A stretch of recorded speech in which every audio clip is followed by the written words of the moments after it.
Bueno, lo vamos a analizar, ¿les parece? Con quienes mejor saben, que son nuestros especialistas que vienen siempre. Ya está Silvina Cela en nuestro móvil con un politólogo. Silvina, bienvenida, buen día. Buen día, chicos, acá. Hola, Sil. Por analizar el día después de las elecciones, exactamente, con quienes saben. Vamos a preguntarle a Santiago, bueno, ¿cómo se explica primero que nada este retroceso del oficialismo o avance de la oposición? Es lo mismo, ¿no? Yo creo que justo se dan los dos escenarios, ¿no? Tanto un retroceso de la cantidad de votos del oficialismo y en consecuencia eso también ha llevado a que ese 8% que ha perdido el oficialismo se distribuya entre dos fuerzas que eran Juntos por el Cambio y Fuerza Republicana.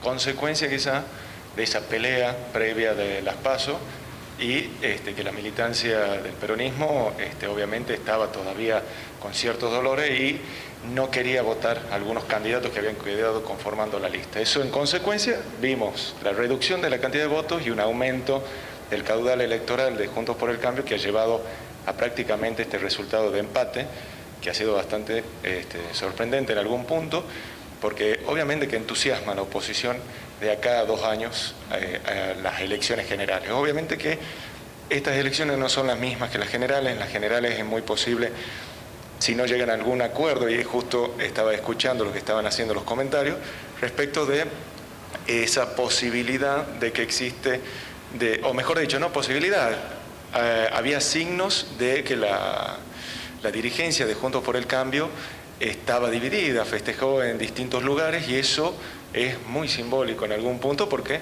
de acá en adelante vamos a ver seguramente los posicionamientos de los liderazgos que constituyen esa lista, ¿no?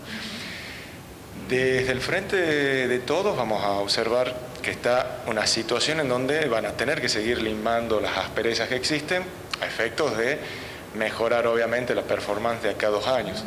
Ahora, es bastante interesante y creo yo muy saludable estos resultados nacional y provincial por una cuestión de que, como decían recién, va a ser necesario lograr consenso.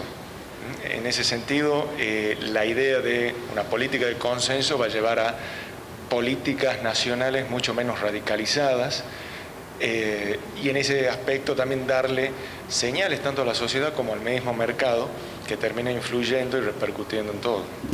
Pero, Santiago, ¿es posible el consenso? O sea, ¿ves en la historia alguna otra marca o oportunidad en que se haya logrado efectivamente como ventaja para la sociedad?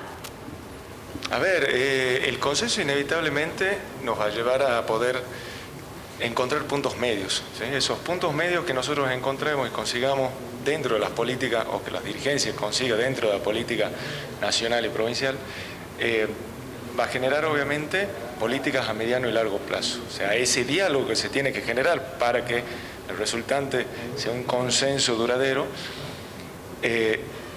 justamente nos lleva, o mejor dicho, es el camino por el cual nosotros podemos crear políticas de Estado que no sean a corto plazo, sino que permitan trascender cualquier tipo de gobierno sin importar la línea política o ideológica que tenga. Entonces, ¿sí? En este aspecto creo yo que es bastante importante y bastante saludable para la misma democracia, el sistema representativo. Claro que sí. Bueno, Silvina, Santiago, también lo tenemos a un economista también para sumarnos, ¿no? Porque a los argentinos también nos importa tanto la economía, nos importa tanto qué va a pasar con el dólar el día de hoy. Los mercados van a abrir, ¿no? Nuevamente después de las elecciones. Buen día, Pablo Pero, que también nos acompaña, así podemos analizar, ¿no? Economía, política y cómo van a reaccionar y la misma sociedad, ¿no? Después de los resultados. Exacto. Pablo, buen día también. ¿Cómo estás? ¿Cómo les va, Renzo? ¿Qué tal a los demás? Bueno, ahora creo que viene la época de empezar a resolver algunos problemas o algunas inconsistencias que estaban frisadas, que estaban esperando el resultado de las elecciones para avanzar, y esos son sin duda el valor del dólar y un plan para tratar de contener un poco la inflación de mediano plazo. Eso seguramente irá apareciendo en los próximos días y en los próximos meses. También se viene negociación con el FMI. Eso de mediano plazo y de corto plazo, sí, como ustedes dicen, siempre hay un efecto muy de corto plazo. La semana pasada había habido una compra fuerte precautoria de dólar, porque ante la inestabilidad y esta historia brusca que tenemos en los financieros los argentinos, muchos creo que precautoriamente para cubrirse habrían comprado dólares a valores incluso mucho más altos de lo que veníamos viendo. Yo no espero que eso siga, al contrario, en lo que es para mí el dólar blue estaría relativamente caro. ¿Pablo? Sí, Pablo, ¿qué es lo que pide el FMI, ¿no? Este dólar que por ahí no lo entendemos la gente, ¿no? ¿Cuál es esa presión que pide que haya un dólar igual al blue, que esté fluctuativo? O sea, ¿cómo va a ser este pedido específico del FMI con el dólar? Ok. Básicamente al FMI le importa que el país en su balanza de pagos esté más bien en equilibrio. Eso quiere decir que los dólares que entran sean iguales a los dólares que salgan. Eso quiere decir que el país pueda vender para poder generar que ingresen dólares. Y bueno, es difícil, vender es exportar, y a veces se complica un poco más exportar si el peso está muy caro, digamos, porque eso le hace difícil competir con el resto del mundo. Un peso caro, es decir, un dólar oficial barato. Entonces, Pablo, lo que está diciendo el FMI. Sí. Claro. ¿Qué lectura haces vos de este discurso leído, grabado, que hizo el presidente ayer, donde anunció una suerte de planes económicos, mencionó en su discurso palabras como mercado? Era un discurso quizás poco visto antes, inusual. ¿Qué lectura haces vos? ¿A quién le hablaba? ¿Al FMI, a los mercados, teniendo en cuenta cómo habían cerrado el dólar también la semana pasada? ¿Cómo crees que puede influir esto? Y también puede ser un intento político de tratar de mostrar cierta apertura luego de haber, si se quiere, tratado de gobernar desde un solo poder, con las mayorías que tenía y que ahora son cada vez más débiles, que ahora necesita, digamos, mostrar apertura y buscar consensos, porque ya sabe que no va a tener mayorías para ello. Pero creo que por lo que se está viendo, este posible acuerdo con el FMI y todos los intentos de gobernar en conjunto van a tener que pasar en parte por el Congreso para tener verdadera fortaleza. El FMI también, como busca acuerdos de acá a 10 años, necesita que estos acuerdos realmente pasen por el Congreso. Y bueno, sin duda sería muy bueno para la sociedad que haya este nivel de acuerdos, pero esos tienen que estar basados en decisiones, en compromisos de políticas previos, digamos, que sustenten esas palabras que se digan. Esos compromisos en lo económico posiblemente tengan que ver en moderar un poco el déficit, básicamente creo que ese va a ser un poco uno de los puntos, en cuidar la inflación, qué se va a hacer a propósito de la inflación, en ofrecer claridad en los presupuestos. Por ahí me parece que van a tener que pasar los compromisos y los desafíos. Y, como digo, no sin poder obviar el Congreso, que es donde finalmente se decide la política, y hoy, con los resultados, donde el gobierno ha perdido el quórum propio, digamos, va a necesitar sí o sí acordar con otros. Claro. Bueno, ahí creo que va a ser donde se va a definir, digamos, va a ser mucho más complicado las decisiones. Dale, Pablo, ya regresamos con vos, ¿no? Más o menos nos estás dando una idea de lo que va a pasar, cuáles son los compromisos, los desafíos que tiene el gobierno a partir de estos resultados, FMI, dólar, inflación. Silvina, le preguntamos a Santiago sobre qué opina él de la performance de las otras fuerzas, ¿no? Principalmente de Fuerza Republicana, que se consolida como el tercer espacio en nuestra provincia. Republicanas, yo lo que pienso ha sido consecuencia justamente de esta pérdida de votos que ha tenido el Frente de Todos, ¿no? En ese sentido, Fuerza Republicana también viene siendo un espacio interesante, importante, en donde lo que está buscando es ser el canalizador de ese descontento que nosotros veíamos en Ciudad de Buenos Aires y en Provincia de Buenos Aires, que han sabido canalizar los libertarios, ¿no?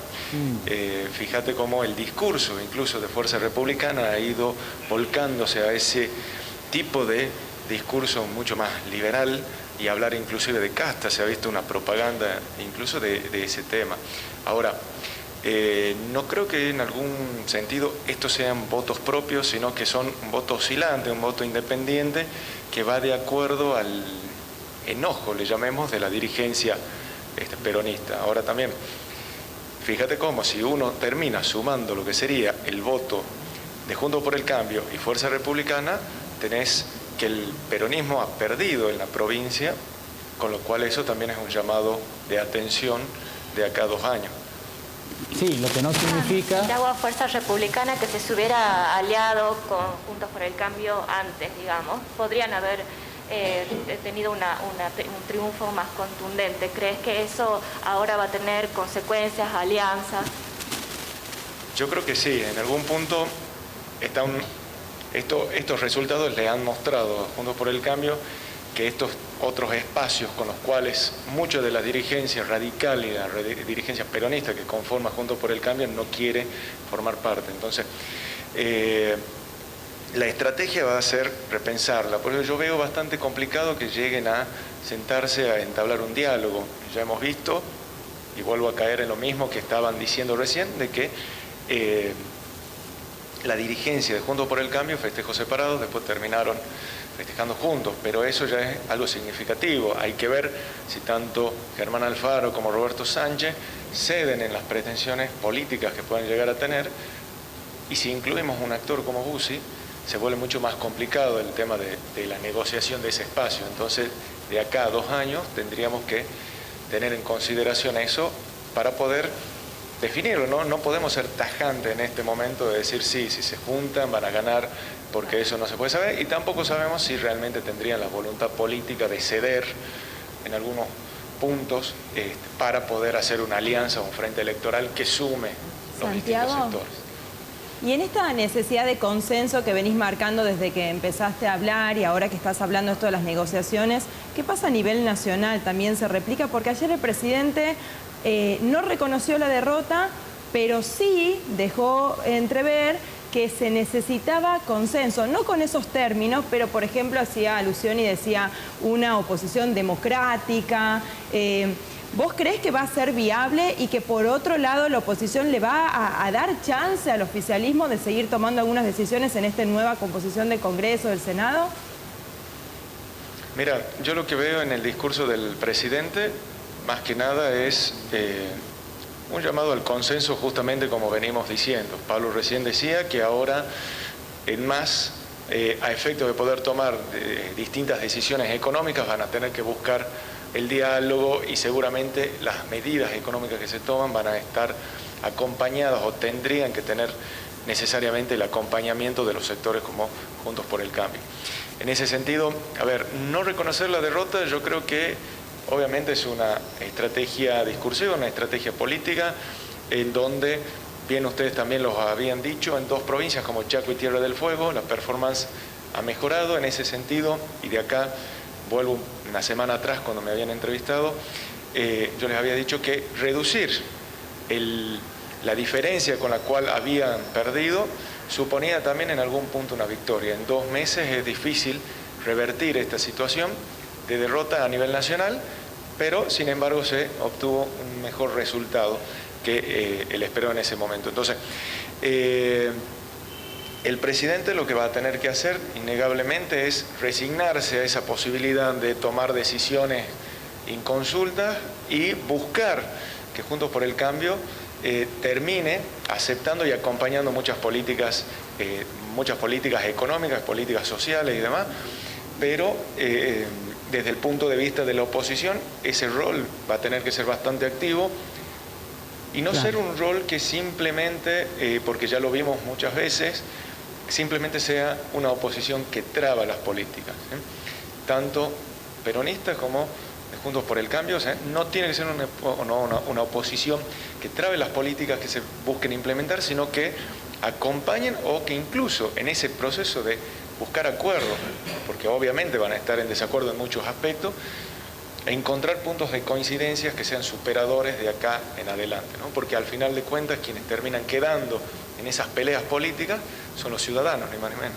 Exacto, ciudadanos que, Pablo, ahora hablamos de la parte económica, ¿no? Esperamos, decían, aumento de luz, que no se gaste con tarjeta, bueno, todas cosas que habla la sociedad. Todo iba a cambiar después del 14. Todo iba a cambiar después del 14. ¿Sabemos cuál es el paquete de medidas?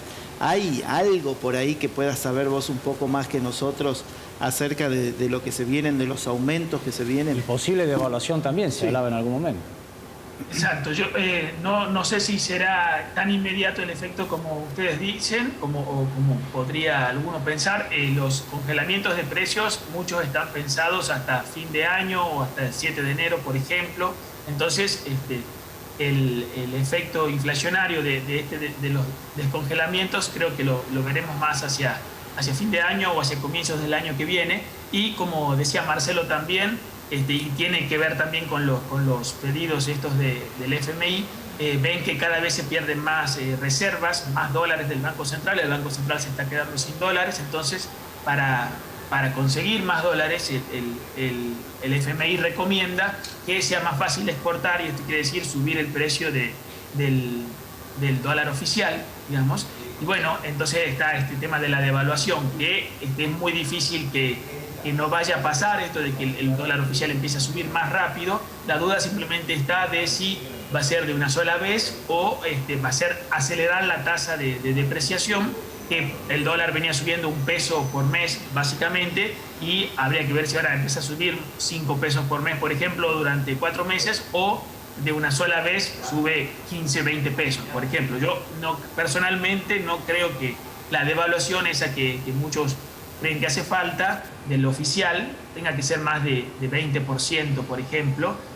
Pero bueno, el gobierno está diciendo fuertemente que no va a ser un salto de ese estilo, pero por supuesto siempre una autoridad monetaria no puede anunciar o preanunciar un salto, porque todos saldrían corriendo a comprar dólares, ¿no es cierto? Entonces, básicamente, si se espera un aumento del dólar más veloz que antes, la duda está si será más de 1 o 2 saltos bruscos o un camino de depreciación más veloz que lo que veníamos acostumbrados en los últimos meses. Pablo, claro. Para cerrar, una pregunta chiquitita nada más, porque se hablaba mucho de esta emisión desmedida para los planes y los subsidios que se habían entregado. ¿Crees que puede tener impacto ahora, inmediato o no?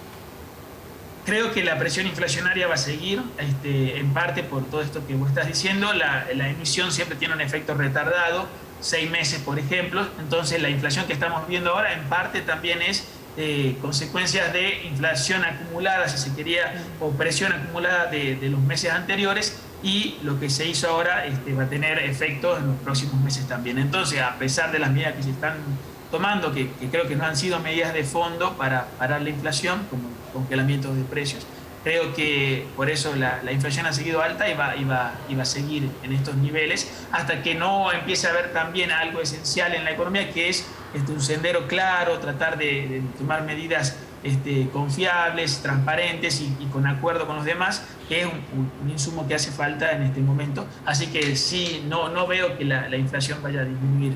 Perfecto. Bueno, Santiago, Pablo, Santiago, muchas gracias por este análisis tan temprano, y seguro que volveremos a conectarnos con ustedes en estos días para seguir hablando de esto. Muchas gracias, que tengan buen lunes. Saludos a todos. Hasta luego.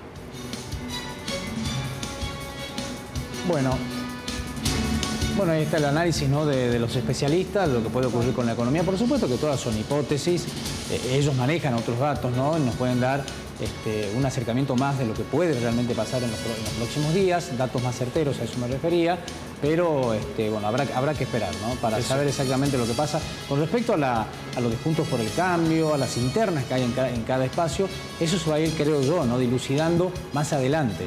Me parece que van a entrar en un impasse, no va a ser tan inmediato todo, no es que vamos a empezar a ver una división en los próximos días. Me parece que van a entrar en un impasse, van a bajar los decibeles y las campañas comenzarán más adelante. Y que no se cruce en la guerra de egos en ningún partido y se piense en la sociedad, como siempre decimos. Igual vamos a seguir analizando todos los otros discursos.